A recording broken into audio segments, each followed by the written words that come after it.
American half pound of sweet pure beef patty, lettuce, tomato.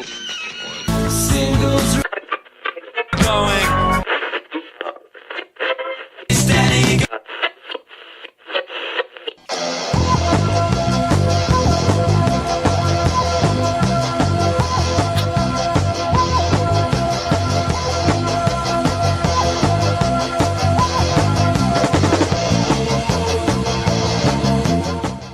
This is Singles Going Steady, the podcast dedicated to exploring great singles, with a particular eye to the punk, new wave, and DIY eras of the last century. I'm Adrienne Meddock. And I'm Steve McGowan. We were in a band, and we are in a band, called the Beef People. We released a single in 1986 on our own label, Zub Records. That's easy for you to say. Yes, we are record collectors, and we're passionate especially about the expression of pop music perfection, the single recording. Exploring the mystery of what makes for a great single is what propelled us to begin this podcast. This is episode 031. What is it? What's our single? One of our favorite bands from Atlanta, Georgia, the Swimming Pool Cues, and their second single, Little Misfit and Stingray. Oh, what a great single. Yes, indeed. So, the Swimming Pool Cues are from Atlanta. They are, I guess we could actually call them our friends, not just our pretend rock star friends. We've known them for a long time. Let's talk about the first time we saw them. Oh, yeah. So I'm pretty smug about this because this was my discovery, even though you were from, much closer to Atlanta than I was. Right. We talked in an earlier podcast about how did you find out about bands in a day before the internet? Mm-hmm. And I talked about listening to college radio, and the local classical station out of Davidson College had an overnight local music and new wave show, and they played this single, and I was like, my God, this is amazing. And they gave it, they played it and gave the promotion that they would be playing in the state. And this was at a time where you had to drive a long way to see a band. And even though they were from hours away from where the gig was, the Pool Cues, they're playing in Greensboro. Mm-hmm. Go see them. And I was like, by gum, I'm going to do that. And I dragged you unsuspectingly to go see them. One of our first visits together, I believe. I think so. Yes, and we went exploring off to the wilds of Greensboro to see the big a band. city, the big city. I don't remember the name of the club, do you? I don't. It was on Tate Street. But it was basically like somebody's house. Yeah, it was not very small. Yeah, it was a storefront the size of a house, but right across from UNCG. Mm-hmm. I'm sure someone out there will remember what that club was. And they were set on the floor, just, I don't think there was a stage. Yeah. They were just amazing. Mind-blowingly, incredibly good. Yes, it was a total mind bender to see a band that was ostensibly local that was so amazingly good. The musicianship, the songwriting, presentation. They had everything. Yep, they had the look, they had the sound, they had the songs. Bob Elsey on the lead guitar was and is just a demon. I've never heard anybody play lead guitar like him, except maybe his pal Glenn Phillips. Two great vocalists. Yes, Jeff Calder singing, just amazing singer, lyricist. The wonderful Ann Richmond Boston, just a beautiful voice. And a real singer, yes. And particularly at a time, not a new wave singer. Yeah, like not just affected vocals, but like a true singing voice. Yes. So, their first full-length record was on DB Rex, which is an Atlanta-based label. A lot of bands were on, including Pylon, The Fans, and some other bands like that. Their first full-length was called The Deep End. And we're going to play the single from that. It's just a little bit edited. They messed around with it just a little bit. It's a little bit different than the album version. And the single is called Little Misfit, and that would be from 1982 on DB Records. Here we go, the Swimming Pool Cues.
What makes that a great single? I think the vocals are first class. Yes. You know, I mean, there's real singing.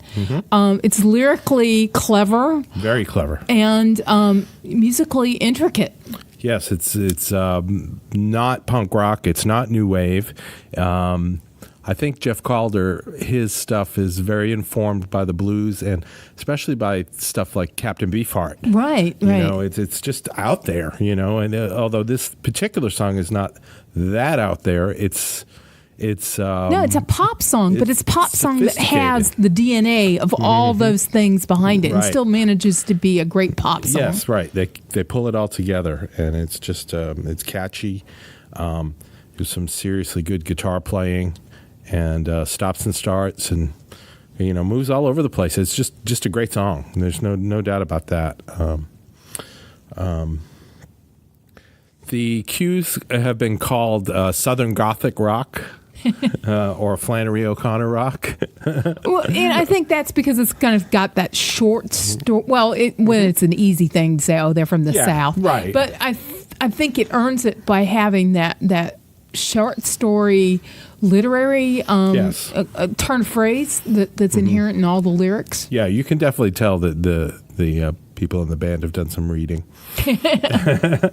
And that's a good thing. You know, it is. It's literate and literary. Yes, and the graphics for the band. And Anna Richmond Boston is the graphic artist, right? Yeah, we've talked a little bit about sleeve design, and particularly when we were talking about Buzzcocks and talking about Malcolm Garrett and Joy Division. and Joy Division, talking about Peter Saville, talking about the designers really being part of the team, and Barney Bubbles, Yes. of course, with Stiff, and later with the FB, and some of those great Costello sleeves in particular.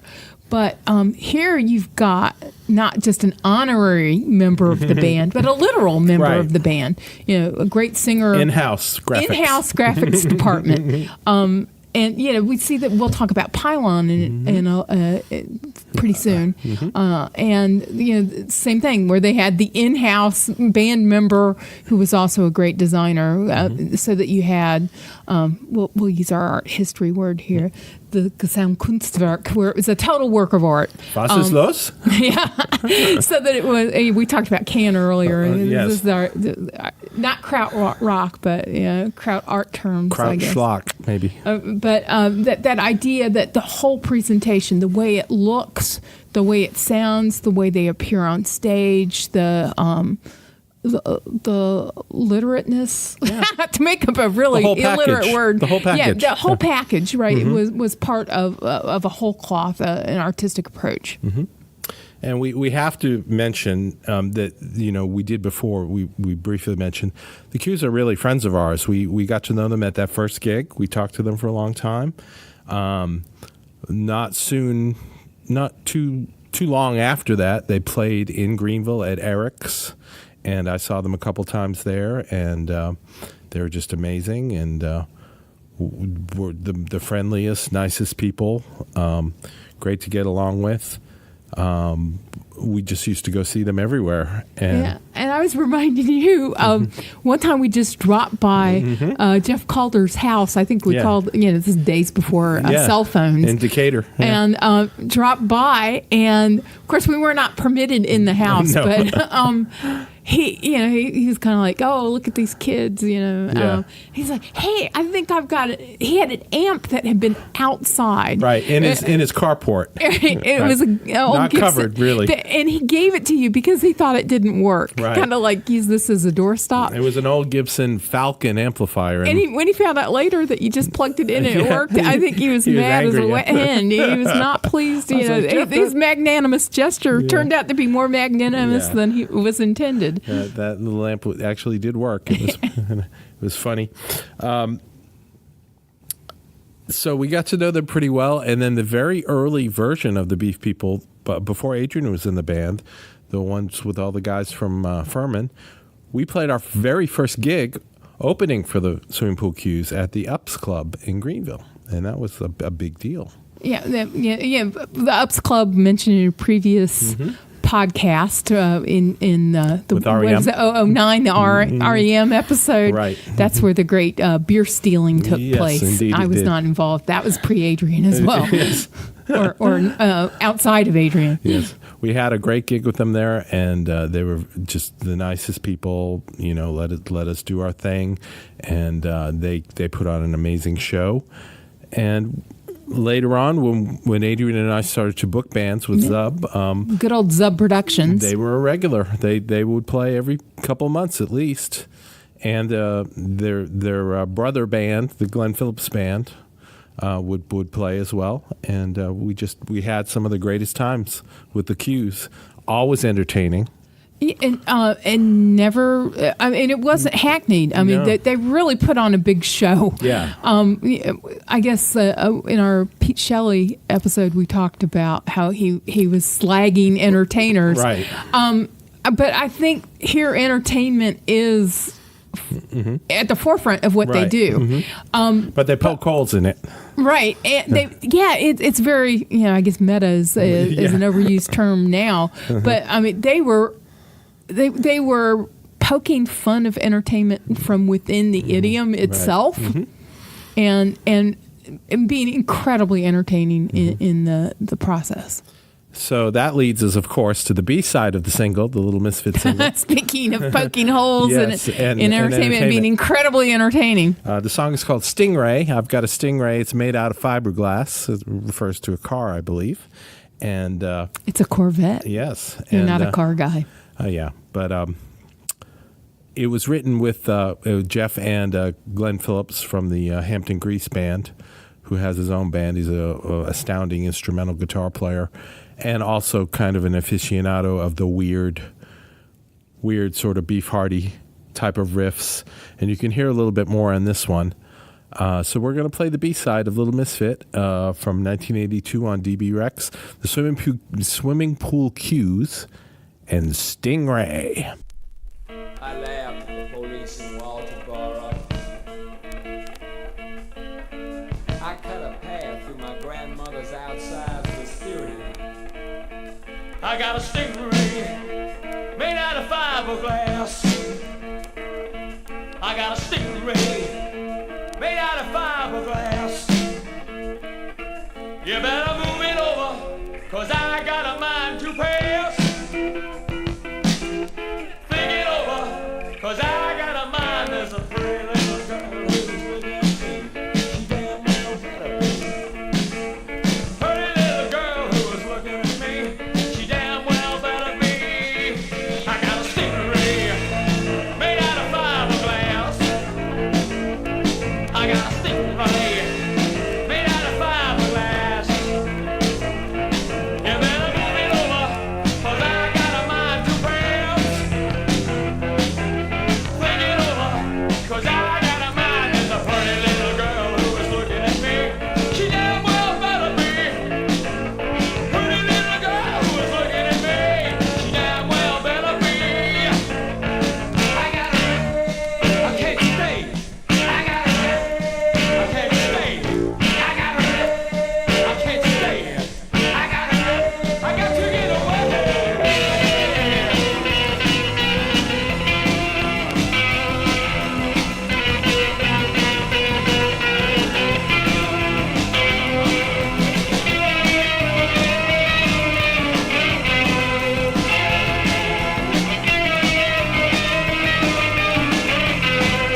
I love this country. I chew it up and I'll spit it right out. The blue sky and white clouds shoot right up my ass. I got a stingray made out of fiberglass. Made out of fiberglass. Made out of fiberglass. Made out of fiberglass.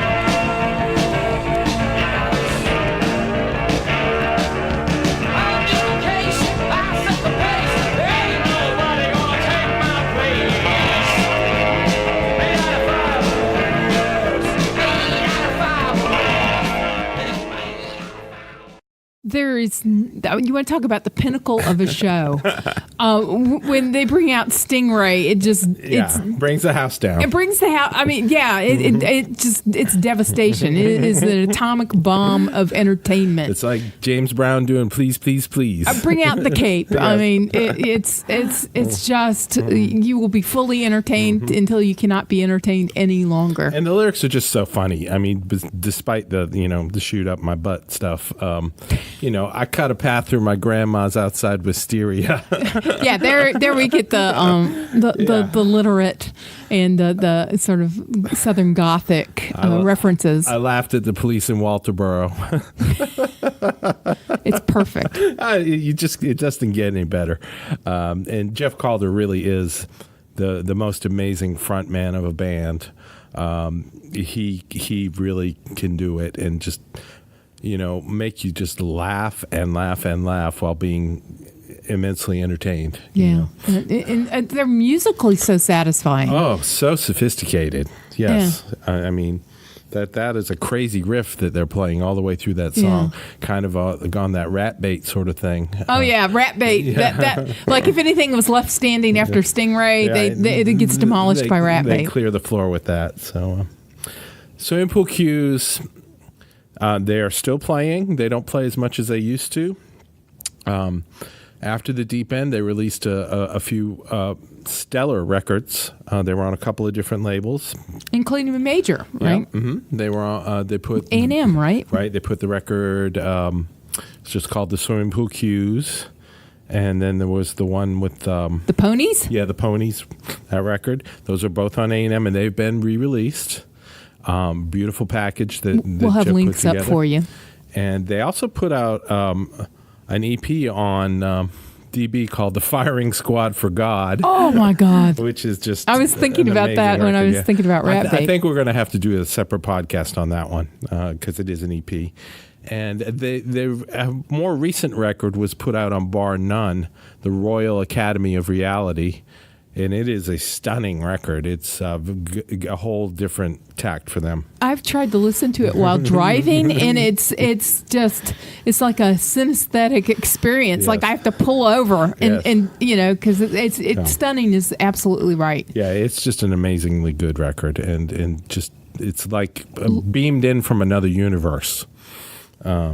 Yeah, I mean, incredibly layered and nuanced and handcrafted. It's beautiful. It's beautiful. So Baroque.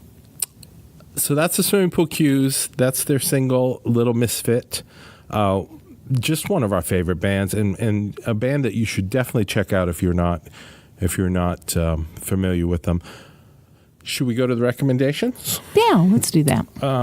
I would recommend, we talked about all those records. They're all great. But to stay in kind of the period we're in, they did do a deluxe reissue of The Deep End, the Swimming Pool Cues' first full-length album, The Deep End, on DB Records. And it's got a ton of extra tracks, and it's got all kinds of cool stuff on it.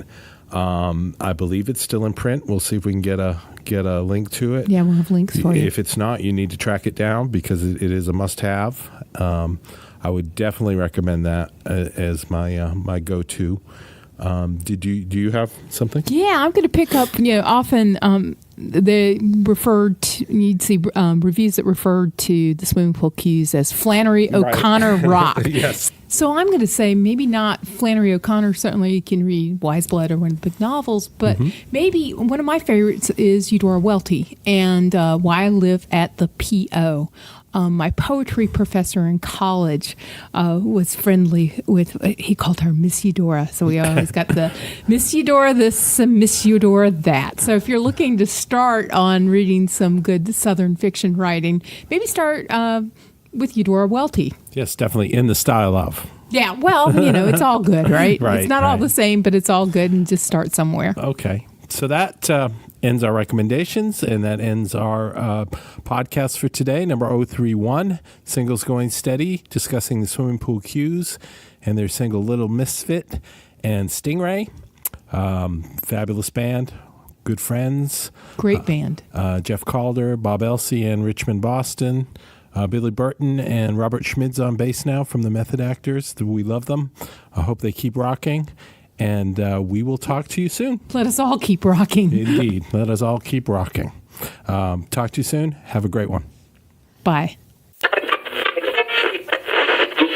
To learn more about the artists and recordings we just talked about, visit our website at zubrecords.com and click on the Singles Going Steady icon. You'll also find links to the persons, places, and things we recommend, and much more. You can find episodes of Singles Going Steady on our website or wherever you get your favorite podcasts. Singles Going Steady is brought to you by the power and majesty of Zub Records.